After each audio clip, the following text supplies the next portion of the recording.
All right, welcome back. So we're hanging out in Adobe Bridge right now just because it's a browser that I know that everybody has. We're going to be actually moving on over to the new Adobe Camera Raw that came out about a month ago. And we're going to go through some of the new options. Actually, we'll cover the whole program basically, but the items that I really want to stress are how to use the new selection or AI selection methods. It used to be what we call the adjustment brush, which was the letter K, but now it's a whole AI masking option as well. So we've got some AI masking, we've got the adjustment brush and the radial and the graduated filters in there as well. So we're going to take a look at all of that today. I will be adding some timestamps for those of you who are only interested in the new features. You will be allowed to jump to that specific location.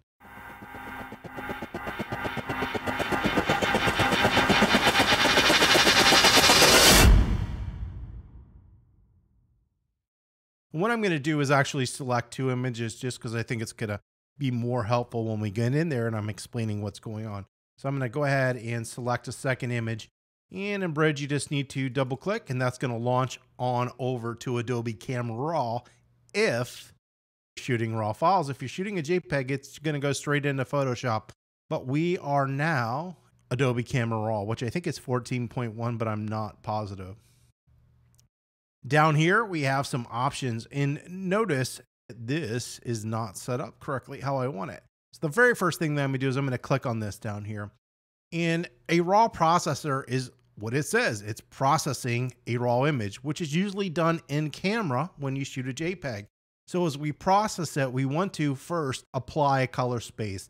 Look, it does not matter which color space you apply to it, as long as you apply a color space and then manage color throughout the process.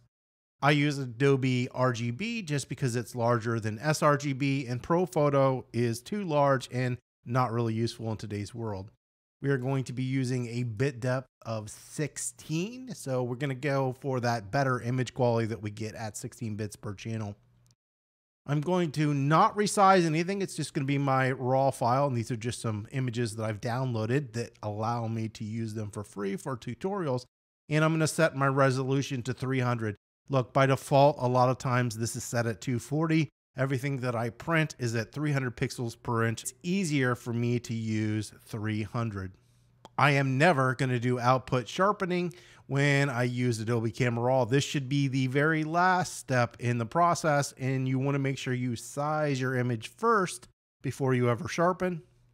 And I very rarely open an image directly as a smart object. Occasionally, I do convert images to a smart object.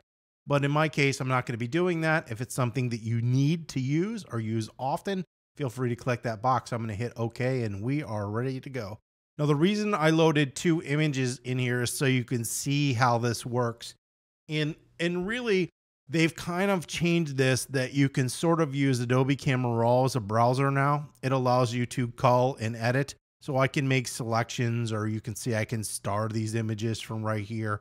I can add colors if I wanted to. It's not something that I would do ever in Adobe Camera Raw. However, what I do is a lot of times select both images and apply settings to them. There's a couple different ways to do this, and we'll take a look at it later on here in the video. So we're just going to initially start with this one image. Up here, we've got two ways to do the same thing. Because why? Because Adobe loves to have multiple. So we will click on this, and this gives us all the options that we can use on this image right here. So the first thing that we have here is select all, meaning that we can select all the images. We can copy and paste some editing settings. So if I adjust something here and I want to apply it to multiple images, we can use that. We can do the ratings here. We can set label, which just means you're giving it a color. We can reject or do stuff like that. This isn't really something that I do. Usually anything that I send to Adobe Camera Raw means I'm actually going to work on it. So I've already gone through that culling process. Save image. So it's just a quick way to save an image out. Note, when you use this, it's saving to something different. You actually don't need to save in Adobe Camera Raw. When you make an adjustment over here, it will automatically apply that to the .xmp file. Now, I know a lot of people freak out and hate the .xmp files, but they're teeny tiny text files. Don't worry about them. Don't get all worked. I have a video that goes specifically over .xmp files if you want to take a look at that. But what happens is when you make an adjustment, it automatically writes it, so it saves it. You don't have to do anything. This is for saving this image out. Like you just wanted to do a quick edit and then save it out and stick it on the web. That's what this is for. We've just got a kind of basic enhance button right here. We've got some other options: merge to HDR Pro, panorama, and merge to HDR panorama as well. We can orient this in two different ways, meaning that the images are going to go like this or vertical like this. We can show the ratings. We can show our file names, which I have selected here. We have different ways to filter these images by star rating, color label, or any of this information here. And we can sort the images as well. This is not anything that I use. Right down here, we have 3 different icons. And look at this icon. You'll see a little triangle. When you see a triangle, that means there's other information available. So if I click and hold, notice it brings up the exact same thing that we just looked at. I can also click on this and remove the thumbnails at the bottom and bring them back. Right here, we've got those culling options that we saw before. And right here on the, what I call the martini glass, we also have different ways to attach those culling options, which would be to star, color label, or to show, hide and show stuff. Not any information that I use. So that's it down here. So let's go ahead and slide them up to the top.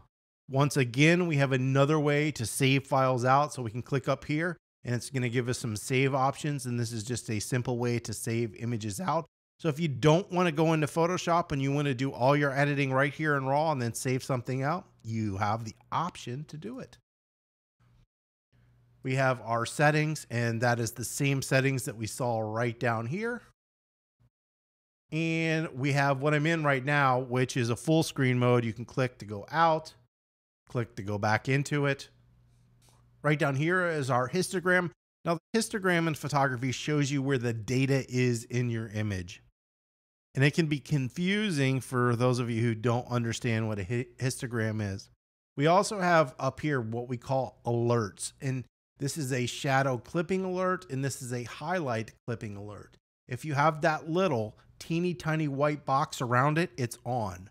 Notice right here, that means we are clipping blacks, meaning the blacks are too dark.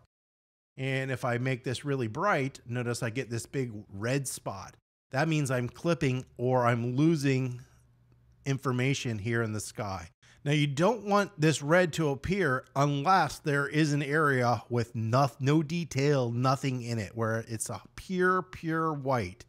If the highlight alerts drive you nuts, you can turn them off and they won't show, or you can turn them on. Once you're learning to tone, it's a good thing to have, because once you've gotten too bright, and I can already tell you this is way too bright, but we haven't lost our detail yet. But once you start to lose that detail, the red's going to start to appear. All right. Same thing with black. As we get too dark, it's going to start to show areas that are clipping in black, meaning it's getting just too black or too dark. So we're going to go ahead and reset this. To reset, you're going to hold your Alt or Option key and click on the word. Once again, if you come to the word and I hold Alt or Option, it turns to reset and allows you to reset that specific one item. You'll learn it is a smart way to keep your left hand on the keyboard when working in any Adobe product, because your left hand is usually hitting some sort of quick key to speed up the process. Right down here, we have our shooting information. So we shot this image at ISO 100 with an 18-35 at 35 millimeters using f1.8 at 640th of a second.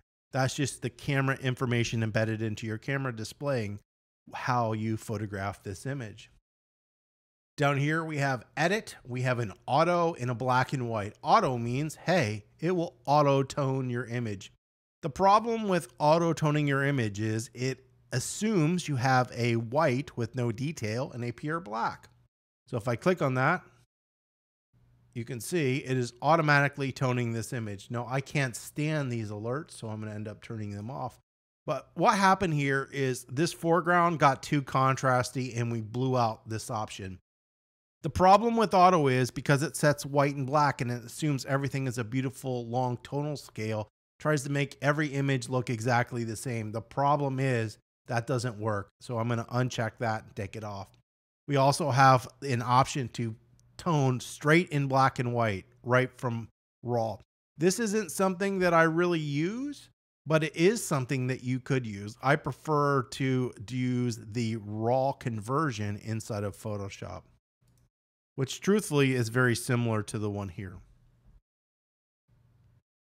Next thing that we have is the profile. These have been around for maybe 2 years, year and a half, can't remember. And what these are kind of like preset defaults of how your image looks. So if I change this to Adobe Color, this is just their normal setting. If we go to Adobe Landscape, and you're not really seeing it much in this image, maybe we'll switch on over to this because it should be a little more vibrant. So Adobe Color is just kind of a standard universal setting.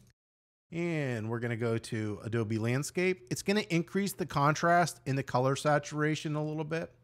It's just a starting point. It really it doesn't affect the image at all. We have Portrait, which is optimized for portraits. It's lowering the contrast and color saturation. Standard is almost exactly the same as Portrait. And Vivid is going to make your colors super saturated and more contrasty. Look, there's no specific one you have to use. Usually I use Color or Standard and that's it. There's also a monochrome setting. And you can also load in your own custom ones if that's what you would want to do. I just leave the defaults. In this case, we're just going to use Adobe Color because I think it makes sense. And since we have it, see these little spots? If you've ever seen them in your image and you had no idea what they are, that means you have a dust spot on your sensor, not in your viewfinder, on your sensor. And that would be something that you would want to get cleaned off your sensor. All right, let's click back on over here to the sheep. So we're going to go back to Adobe Color and just leave it on that.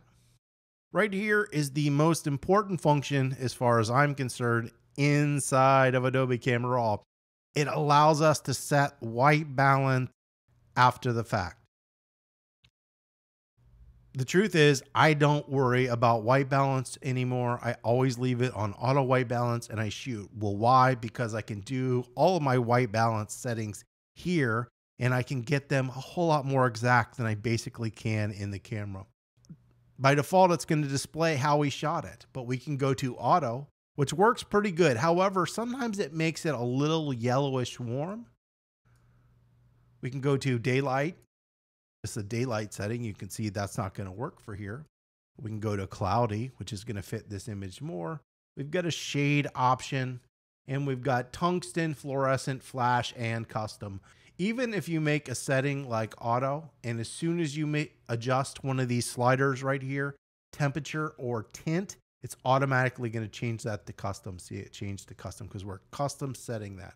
So we're going to go back up actually on this one to as shot because I think this is pretty close. It looks a little bit magenta on my screen. So if it's a little magenta, I can slide the tint this way. You rarely have to adjust your tint right here. Most of the time you're adjusting that temperature setting.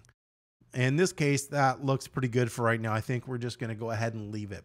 But if you do any one thing in Adobe Camera Raw, and this happens to a lot of my students, they get so obsessed with what they're going to be doing in Photoshop, they forget to set the color balance and they import it with a horrible color balance, as we'll see here in a little bit. It just doesn't make any sense. So let me hit done and show you what I mean by that. So we're going to hit done. We're going to go grab an image where the color balance might be wrong. In this case, we're going to pick this image.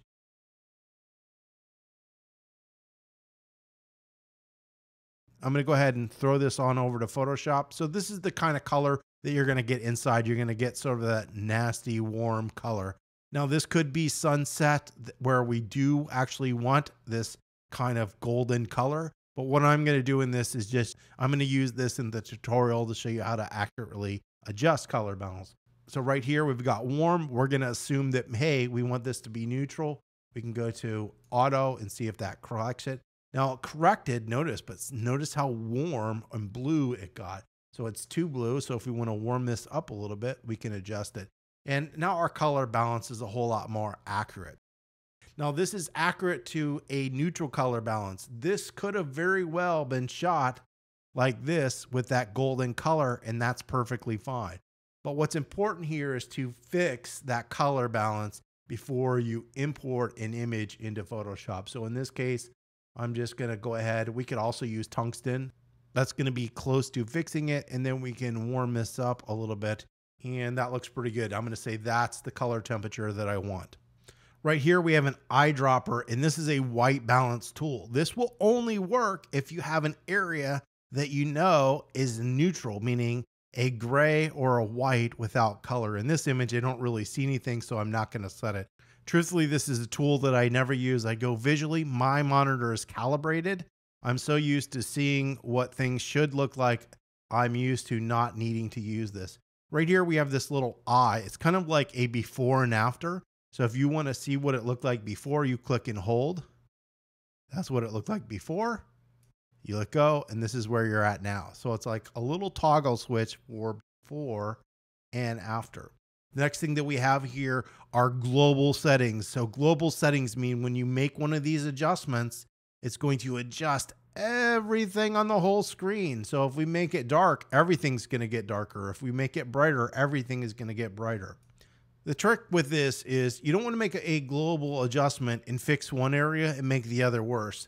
So let's say I wanted to make this brighter. I don't want a global adjustment because now it's making this way too bright. That's not something that I want to do. In a case like this, this is where you want to go into selective adjustments and just work on this area and then just work on this area. Once again, I'm going to hold the Alt or Option, reset that button. We've got our contrast setting. So if I want to lower the contrast or increase the contrast, we can adjust our highlights, our shadows, our whites, our blacks. Now, I do not use these, but there's no reason that you can't, but I prefer to use them in Photoshop, not here. If we want to increase the texture clarity, or if we want to remove haze in an image, we have sliders there. We have a vibrance and a saturation slider. Now that is everything available in this basic panel. I'm going to close this so it makes it easier for people to see what I'm doing. So I'm going to close that. I'm going to open up the next one. Right here, we have a curve panel, and we have a couple different ways in which the curve panel works inside of this program. Inside of the curve, first, we've got our histogram. That's that dark shadow back there showing where our data is. Notice a lot over here in the shadows because we've got a lot of darks. Just because your histogram is not in the center doesn't mean it's not exposed or not a good image. It's just showing you where the data is in your image. So the first option that we have here is to click to edit the parametric curve. And I'm not a huge fan of this one, so I don't actually use the parametric curve at all. But if you like it, go ahead and try it out. The one that I like, which is exactly like the one in Photoshop, is this regular curve. And so basically up here is our highlights, down here is our shadows. If we take the curve this way, it's increasing the highlights and making them brighter. If we go down, it's adding gray to our highlights. If we come up here, it's making our shadow areas flatter with less contrast and more contrast. Now look, everything that you do here, you can do here. It's just another way to do the exact same thing if you like curves. What it allows you to do in a curve is to set multiple points. So if I wanted to darken this a little bit and then bring my highlights down, but not my shadows, I can make a curve like this. So notice I'm making that slight S curve. I'm changing the way this adjustment works. Then you can go into the red channel, the green channel, and the blue channel. And just like before, you can click and hold to see what the differences were. In this case, I'm going to throw away the points and put this back to where it was because I don't actually want to make an adjustment here. Notice we've got some options of how we want to change stuff. So we could do linear, medium contrast. These are just like presets, strong contrast, and custom. These are presets. And once you get the preset, you can still adjust that curve. You don't have to keep it how it is. It's just giving you some basic presets for people who aren't used to using it. So in this case, we're going to bring it back up. We're not going to do anything to the image. That looks good. So that's the curve. Detail. This allows us to sharpen. Now, remember, if you're going to throw this into Photoshop, don't sharpen here. Sharpening should always, and there's no ifs, ands, or buts around this, is the very last thing that you do, because you need to size your image first and view it at 100% to intelligently sharpen. If your image is out of focus, and this one sort of is right here, but not here, it's just a really shallow depth field, you know, sharpening might make it look a little bit better, but it's still, once again, you're better off doing it later. Noise reduction is helpful. So if you're shooting at a really high ISO, if you're shooting at a really high ISO and you need to remove some noise, you could just simply slide noise reduction over. I don't usually go past 20, but you can. I don't actually use the color noise reduction slider at all. I usually just use the basic one. Now, you'll notice over here we have some little triangles that we see. What that means is, even though we have sharpening, we have other options. Even though we have noise reduction, if we click on this triangle, it opens it up. So when we make this, we actually have other sliders that we can control. So anytime in the program you see these triangles, that means there's other information that you can do. This is just making it a basic adjustment. And if you want to further refine it, you can go into these triangles and further refine what you're doing. In this case, we're not going to add any noise reduction. We have the color mixer, which I actually do like. I really like this one. And there's a couple different ways to view this. So we can view this in HSL or color. I prefer the new color method. This is the way it used to look. What happens here is they kind of work the same, but basically we got red, orange, yellow, green, aqua, blue, purple, and magenta. Those are the colors. If we want to adjust the hue, meaning the color of the color, so if I go and notice we got red, if I slide this, I can change that color to any different color that I want. So I'm changing the color of the color, but specifically in the red channel. If I click on saturation, once again, I can desaturate red or increase the saturation of red. In this case, saturation, I'm controlling the saturation of that color. In this case, it's red. And then we have luminance, and luminance is the brightness. So if I change this, it's making it brighter. This is making it darker. Right here, we've got all, and that just gives you all the options of HSL. So you don't have to click here, here, and here to get them. These are hue, these are saturation, these are luminance. If you want to go into color, it's basically doing the same thing, just set up differently. So if you click on red, here's your hue, here's your saturation, here's your luminance. If you want to go into the orange channel, you just click on the orange channel. And then down here, we've got the ability to show all the channels. Just set up completely different. One of the problems that you run into in Photoshop is a lot of times the color just is close, but it's not super accurate. So this allows you to get it a little bit more accurate. We have a color grading option. Now, color grading for all you people is very similar if you've ever watched a Marvel movie or any movie and you see it and it's scary and the whole screen is sort of green and has an effect on it. That's what we're doing in color grading. It's also a way to monochromatically tone an image, like make everything sepia, or split tone, meaning add one color to your shadows and one color to your highlights. So let's take a look at how we would do something like that. So right now we've got the option to do the midtones, the shadows, and the highlights independently. The way these work is you just click. So if I'm not going to use the midtones, but if I wanted to add sort of an orange to my highlights, I can click that. And if I wanted to add a blue to my shadows, I can click that. So you can see we're color grading this image. Right here, we have a blending mode, so we can control the way that these are blending. And right here, balance. So if I want more of the blue or more of that orange color, I can slide that balance. Right now, it's going to be sort of right in the middle. You also have a secondary slider so we can control how this stuff is working. Notice this is your lightness control. So it's making it lighter or darker. And if you did want to add a color to the midtones, and this is going to look bad, I'll do it just so you can see what happens. There, now we're adding 3 different colors to those images. We can click on just shadows and it just gives us a big wheel so it makes it easier to see. Notice we've got luminance, blending and balance. Right here, we can open that up to get more information. If we want more information, we can click anywhere on these wheels to get the color that we want. This is our midtones and this is our highlights. And right here, this is global, meaning if I do just orange, it's going to add orange just to everything. So that is basically what's going on. We're going to set this all back to 0. And then if I go here, now I can give you that monochromatic look, and we can kind of control the way the color grading is working. So that's color grading.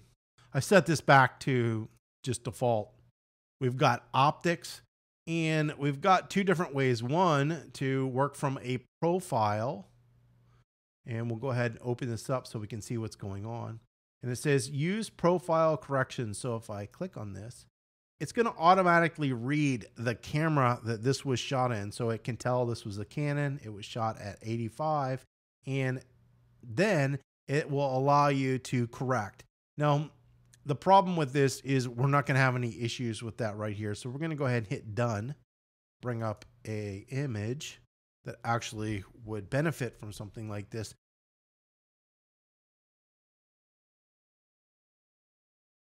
A lot of times you'll notice a building might be askew, meaning it's really big like this. It's not going to be straight up and down. So if you look at this point to this point, notice it's pinching in this direction.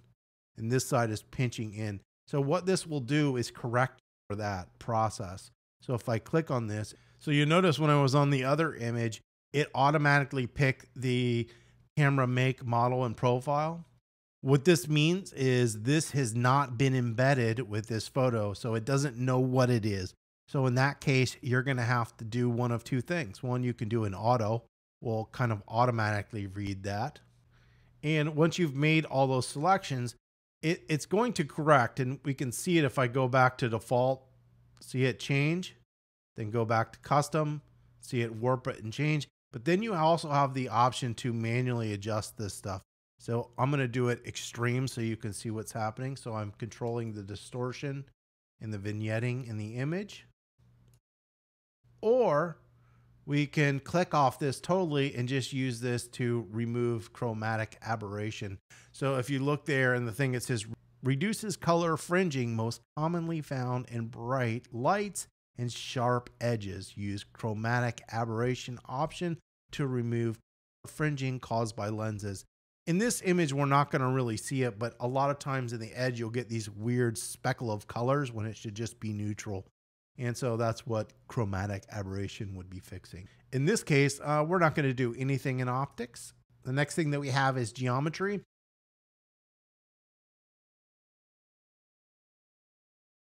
And this is very similar to optics, but it's giving you a little bit more control.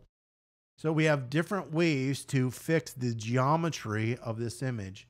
So I can come in here and I can click auto, and it can make an auto adjustment. And you're seeing it's trying to make all these lines vertical like they should be. The problem is it's using a perspective warp here, and it's pushing this in, and we're losing this area right here. So what would happen is when you now crop your image, you would now have to crop this and you'll lose this area up here. Obviously, there's some content aware and things that you can do in special circumstances. What this is trying to do is work and trying to make this more architecturally correct, if that's something that you want. So right here, we've got apply level correction, where it's trying to level out the image horizontally. It's trying to level everything vertically. This is trying to do horizontally and vertically. And this one where you're going to draw lines for it to achieve. So what it wants you to do is to draw two different lines. So draw a line that's going to show that direction, and then a line that shows this direction. And you can see it's trying to warp or fix that perspective according to those two lines. Obviously, it didn't work that great in this image, so this isn't something that you'd want to do. In this case, I thought the auto actually did the best. Now we do have the options in here to do a couple different things. We can come in here and manually adjust this stuff. And you could just, and the best way to learn it is to come in here and fiddle with it. But notice we've got vertical. We're changing the warping that direction. horizontal to rotate the image, the aspect, the scale, X and Y offset. And the last option is constrain crop. And what this is going to do, it's going to crop this right here. It's going to crop the area out where we're losing information. So if I go ahead and click this, boom, you can see what that crop's going to look like. It's not a good idea to use it. I would manually crop this. It's going to look better. And if you undo it, it doesn't show you what you did. You need to hold Alt or Option and hit reset, and it will take you back to the beginning of where you were. So that's how you use geometry. We've got some effects where we can actually add grain to the image. Remember, we've got other options in here of how it works. We can add a vignette where it's darkening the edge, and calibration. And calibration is just something that you can come in here and click. There's been different versions of it. It's not something that I really use much, but this allows you to change the color. So in this, we're in the shadows, and it allows us to change the tint in the shadow areas. We've got red, so we can do the hue and the saturation in red and green and blue. I actually don't use this here in Lightroom, but if it is something that but it's definitely something you can play around with and try inside of the program. We'll go ahead and turn that off. We're going to go ahead and open Basic back up. Now, the most important thing here is to do your basic adjustments. You're trying to improve the way this image looks. What is something that we might want to do? So let's go ahead and start from the beginning, like the sheep that I originally had. And we can come in here, we can finish doing some adjustments. So I'll brighten this up. Now I don't want to brighten it up, so I blow this out. The sheep are still dark, but there's something that we can do. I kind of like this moody image, but I do want to brighten this area up. In this case, we're going to do what we call a selective adjustment.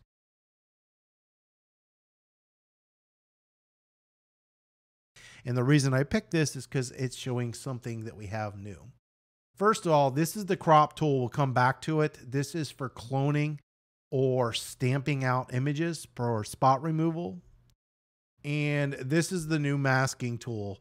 And it's the little circle with the dots around it. The first time that you click on it, it brings up these options. And what we have here is select subject. These are new. This is the new AI where it's going to automatically select the subject for us. In this case, we don't really have a subject. I'll show you that here in a second, but it does have select sky. So it will select this sky for us and let us work on just the sky, or we can invert that and just work here. We also have down here the brush, which allows us to manually apply. We have a linear gradient. So we apply a gradient. This is the old way to do the sky, and it will add more here and less here. A radial gradient, we can do it by color range, luminance range, or depth range. In this case, I'm going to actually select sky because this is one of our new options. And it's automatically going to read our image, and you can see it's using the color blue. The color blue, it's not adding blue to this image. That's just showing us the area that it has selected, and it did an excellent job. Now, what's different inside of Adobe Camera Raw is we now have masks like we did in Photoshop, which is actually super helpful because it makes our editing a little bit easier and easier to identify what's going on. So what I'm going to do is I'm going to click on these three little dots, and this is going to bring up different ways that we can see the mask. Right now we're seeing it as that blue color overlay. But if I wanted to see it on black and white, the image on black and white, just black and white, just on white, any of these ways. What I actually want to see is white on black. And this will make sense here in a second. Look up here. That's what we're going to get. The way a mask works, anywhere there is white, when you make an adjustment, it's going to apply that adjustment only to the white area. Anything that has black, this adjustment won't be made. So if I come over here and I make this adjustment, notice it's only happening in the sky. Well, why? Because on our mask, if you look, where is the white? Well, that's in the sky. Where is the black? On the bottom. Remember, black hides the adjustment, white shows the adjustment. So we're only seeing the adjustment up here no matter what we do, because the mask is hiding or showing where the adjustment can be made. Now, if you have an area, like let's say you wanted to apply an adjustment down here, you can actually paint into the mask or apply something. So notice we've got an add and a subtract. So let's say I wanted to add this and I wanted to darken this here, but I also wanted to darken the mountains for some odd reason, which I don't really want to do, but I'll show you. We can hit add, and then how do we want to add? In this case, I want to do it by the brush. So now I can come over here and paint in this area, and you'll notice it's not hiding it from this area. It's actually showing white here. So we're applying it to that area too. So the only place that's not receiving the adjustment is right here. Now, if we want to subtract that out, I can click brush and I could come up here and I could paint that back out.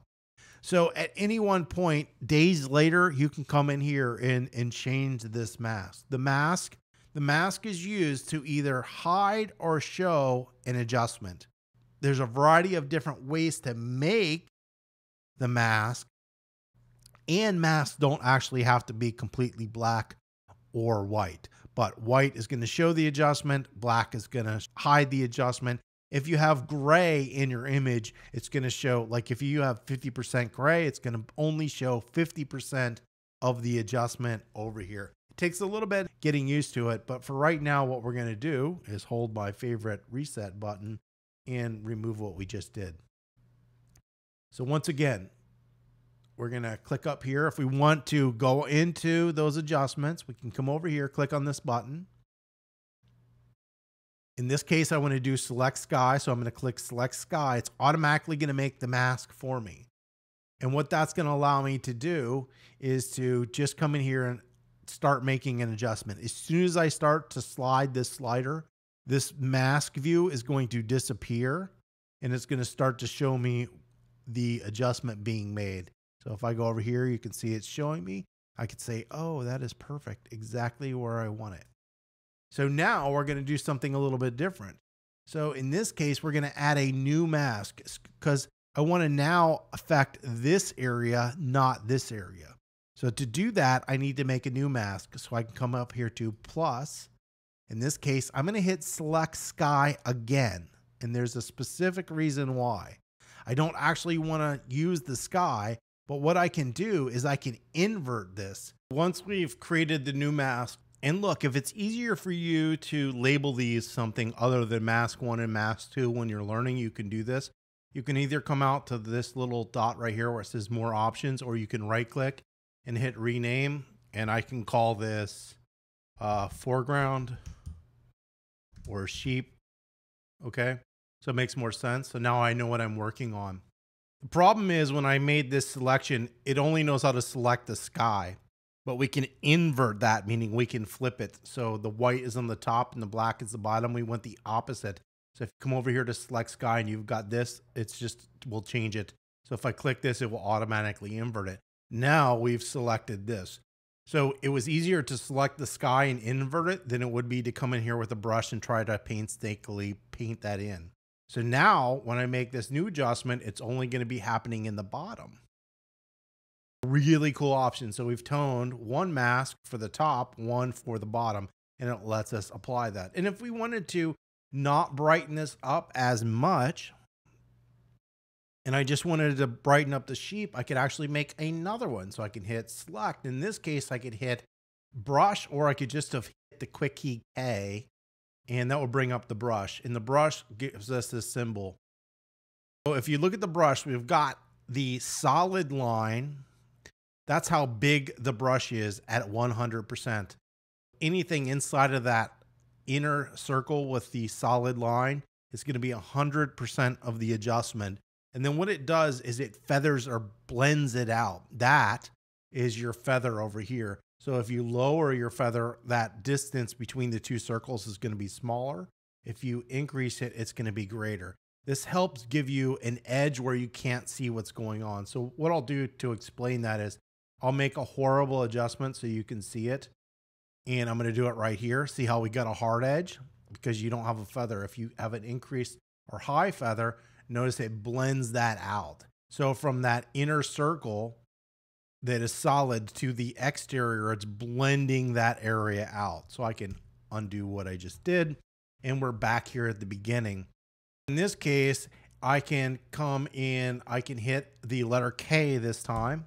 It's going to bring up my new mask, and I need to apply that mask somewhere. Now, usually I use a feather somewhere in the middle, and I want to brighten those up. So I'll just guess, and then I'll just swipe right over the sheep. Could do this whole foreground if we wanted to, this whole area. And it's not quite enough, so I can increase that on any of these sliders and brighten that area up. So I've made 3 different adjustments. One up here, one all of this area, and then one where I added a little bit more. And that's getting our image into a better spot. In this case, that's all I wanted to do. Now we do have other options when we're using this masking button here. So what I'll do is I will just reset this so it makes more sense. So we have to click this, we have to select a subject. So let's go ahead and hit done, and she'll be selected really easily. So we'll go into the masking, hit select subject. AI will analyze this, and boom, just like that, it's almost perfectly selected her. So now when we make any adjustment, it's just going to happen on her. And we'll hit done, and we will go back to kitty cat this time. And what we're going to do is we're going to click on this, and we have some other options. Obviously, we saw brush, but we have linear gradient, which isn't going to work, but we're going to use radial gradient. So radial gradient, you would come in here and you can just control or make a circle or a radiant. So I'm trying to make it about the shape of this cat's face. I'm going to put it over the little kitty cat's face. And so a gradient is going to do more here and less here. It's fading it out. If you look at that mask again, black on white, you'll see what I mean. So you can see it's doing 100% here, and then it's fading it out. That way you don't get that hard edge. So we can go back to overlay. And then once I start making that adjustment, it will remove the mask and start applying the adjustment. All right, so I can see what's happening. And that way I can just do it localized into that area. And if I wanted to do another one, I could click here and make another radial gradient. Just like before, you can invert these masks and flip them to make them the invert of the actual area that you wanted to. And it is helpful sometimes in a case where you might want to adjust here, but then you want to invert it and then darken this whole area. It's something that you might run into. Go ahead and hit done, and we will take a look at this sky because I think I can use the linear gradient here, even though it's not the greatest example for it. So once again, we'll click here, we'll go to linear gradient, and this is a good one for using skies. So we can just come over here, I can draw that gradient that we're seeing here. So it's going to do more here and then fade it out here. So you can see as we slide this out, it's lighting this area, but not affecting this area. So if you look at that mask right here, we can go to white on black. When we go over the mask, look, that's our gradient. So remember, white is where it's applying and black is where it's not applying. And if I want to adjust this and move this so it's a little bit more in this area and I want to brighten that area, we can do that. That's a linear gradient. It does have the invert option you can add. And look, you can do a linear gradient here and then do something completely different. So if you wanted to do one by color range, you can do by color range. By color range, you pick a color and it will try to make a selection as that color everywhere. So in this case, this is our mask in black and white, but it's only affecting that color range. So you can select by color range as well. And luminance range, which is a brightness range. So if I did luminance range and I clicked on this bright area, anything in this brighter area, it's going to select. Now you can control that by sliding these options over here. So how accurate or how strong do you want that? If you want to increase it or decrease it, you can control how much of a luminance range it's doing. And you could do the same thing in the color range slider. Look, these are things that you need to play around with the first couple times that you do it. You can also set multiple points when you do it. Play around with them. But what I would suggest in the beginning is just starting out with the brush and the select subject and select sky. Once you get those down, then start working your way down and trying the other options. I actually never use, and I know how to use them, linear gradient, radial gradient, maybe color range in a rare circumstance, but usually I can get everything done with these top three. And just like everything else before, you have like a preview so you can see what you did and didn't do. If you want to close these, you can close them. This is your reset button. So if you screw this all up, you can hit reset and take this right back to the beginning before you did anything. So that is the new masking option up there. Right here is red eye reduction or red eye shift. It is what it is. Look, I don't have a photo with red eye reduction. I'll probably never get it. But if you do, you click on this, you come into your image, you click where the red eye is, and it will fix it. Just like before, you have some adjustments. If you know what you're doing in photography, you'll never get red eye.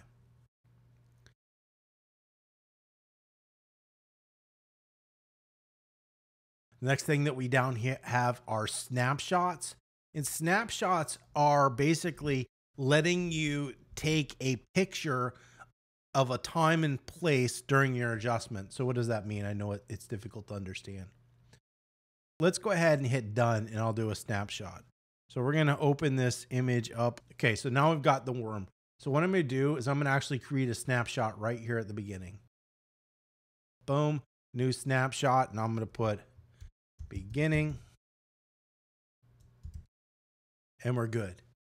And then I'm going to go in and I'm going to start editing it. And actually, the main thing I want to do to this is we're going to add a little bit of saturation.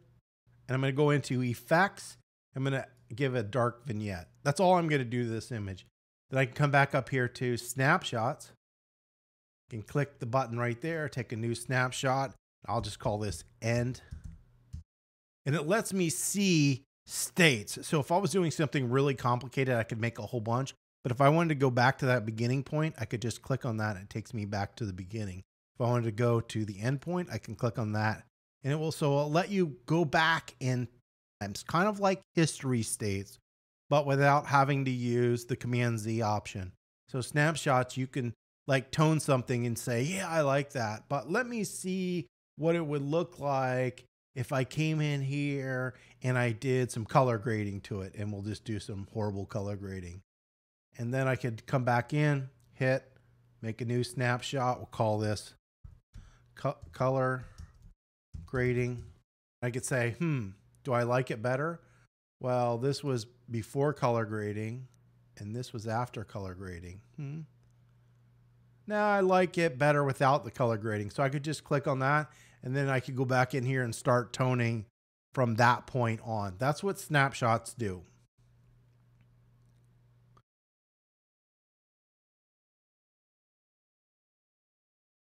Right here, we have something called presets. So we can click on presets, and it's going to give you options just like in Lightroom.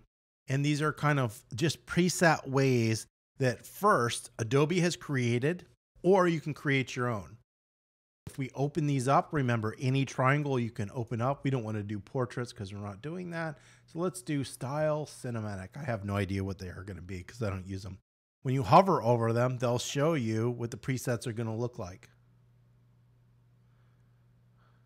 Notice if you like a preset a lot, you can click on it and add a star, and it will be in your favorites. So you've got favorites up here. That's one of your favorites. Let's go down to, we'll do travel. See what the travel ones look like. And you go. So let's go ahead and let's do something that's drastic. So let's go to auto retro. And we'll go ahead and click on that. And then if we go back, once you've applied the preset, if you go back in here, you're going to see the adjustments made. So this is what it's doing. It's not doing anything spectacular or something that you couldn't do on your own. It's just a preset of these adjustments. And these adjustments could be anywhere in here to apply or make this look how you want it to look. And just like we have a whole bunch of different presets, you can import other presets that other people have made, or you can make your own. So you could come in here, you could make some adjustments here, then you can go over to presets and you can click this. This will be to create a preset, or here are your options. You can create presets, manage presets, do whatever you want right here. Here are your different options. Here's to import your own. So any of these presets that you find here, you're going to find in Lightroom because these two programs are exactly the same.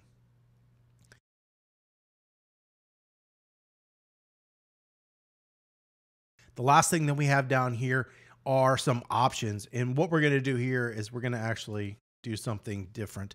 So let me go back to Bridge, and I have got some images that are very similar. So let's go ahead and go to this guy, and I'm going to click on both of those. And what I'm going to do is open them, and I'm going to just make a big adjustment so you can see what's happening. So I've made a large adjustment. And if you look down here, notice the image that's highlighted, it's made the adjustment too, but this one, it hasn't made the adjustment. This is where you can really save a lot of time in Lightroom. I can actually select this image by holding the Command or Control key down to select it. So once you've selected this, what we can do here is we can come in here and we can do Copy Edit Settings. And then we can come into this one and hit Paste Edit Settings. And it's going to apply the same settings here as it did here. So we can do that to multiple images.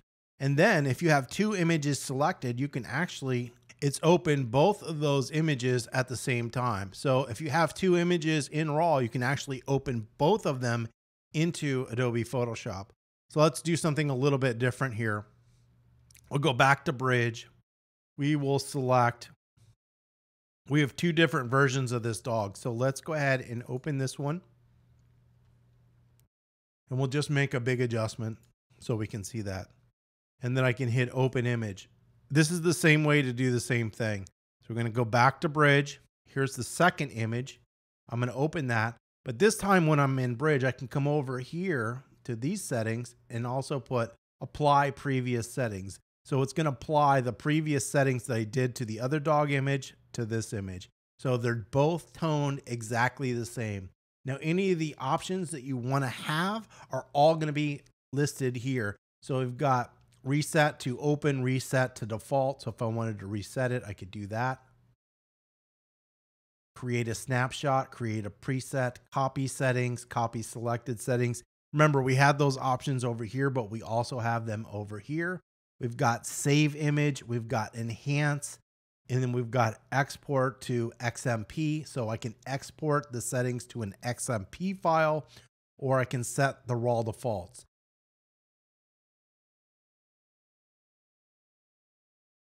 Now, the one thing that I haven't gone over is enhance. So we're going to go ahead and click on enhance. This is something that was new to RAW last year. Enhance is going to allow you to do a couple different things. And one main thing, one, it improves the details and reduces artifacts in most RAW files.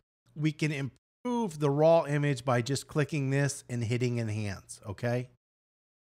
How much does that help is going to be dependent on the image. It's all going to be image dependent. So you can test it out and see if you like it. Notice this is estimated completion time 1 second. It does take time to do this. But more importantly, we're going to turn that off and we're going to turn on something called super resolution. So if you have an image and let's say it takes a 6,000 pixel image or a 24 megapixel image, what we can do with super resolution is double the size. So if you wanted to make this image huge, you can click on super resolution and you can see it will double the image resolution of your image. So instead of opening as a 24 megapixel image, it's going to open as a 48 megapixel image. You would hit enhance and it will go through the process and open that image. So I'm going to go ahead and hit enhance, run through that image. Now notice when it did it, it created a new DNG. This DNG is that enhanced version of the image. This is your original. This is the new super resolution image. And then you'll hit open and you'll get a very large file. You can see the original file was 57 and now this new enhanced is 230 megabytes. So much larger file and it works incredibly good. Incredibly good. I've tested it. I have another video where I compare it to other methods of doing this.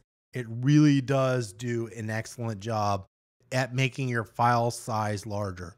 So let's go ahead back to Bridge. we'll just randomly click on, we'll open up the worm one last time. So the one last thing I'm going to do is I'm actually going to reset this back to an original state.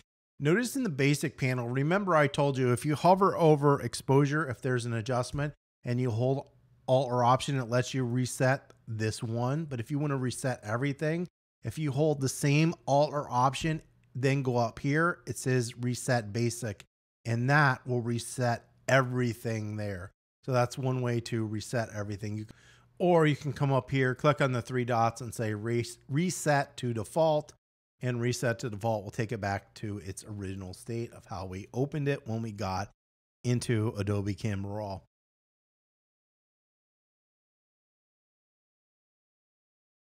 The last two things that we're going to take a look at are going to be your crop button. So we've got crop. When you hit crop, it gives us the window, and notice we are getting seen in rule of thirds. We can come up here. Here are our different crop options. So we can change the ratio. We can leave it as original, like how a shot. So this is a 35 millimeter. It will be shot 2x3, 4x6 in that ratio. So the 2x3 and 4x6 are the same because they're really the same ratio.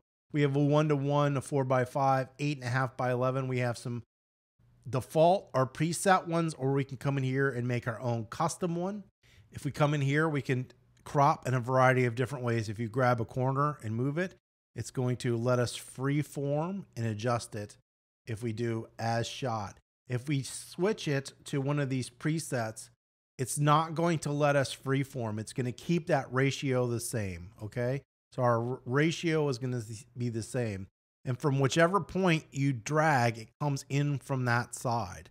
However, if you hold your Alt or Option key and drag, it's going to move in equally from all points. So equally from all points by holding that Alt or Option key. That is Alt on a PC, Option on a Mac. If you go outside of it, notice you get this little curved arrow at 90 degrees. If you click, hold, you can rotate your image. You can also rotate your image over here. You can also click on this little level and then come over here and draw a straight line, and it's going to level this line. So it's leveling that area that I did it. If I wanted it to level this, I could click it there and it would level it there. If you want to reset, you click this. This is always your reset button. It will take it back to its original state.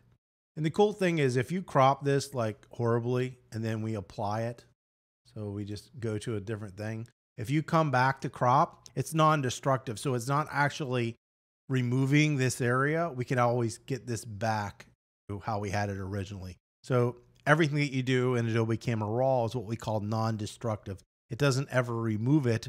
It was just giving you a preview of what it will look like when you apply it. So we've got some rotate. You can flip it horizontal or vertical. Anything that you'd want to do. And that is your crop tool.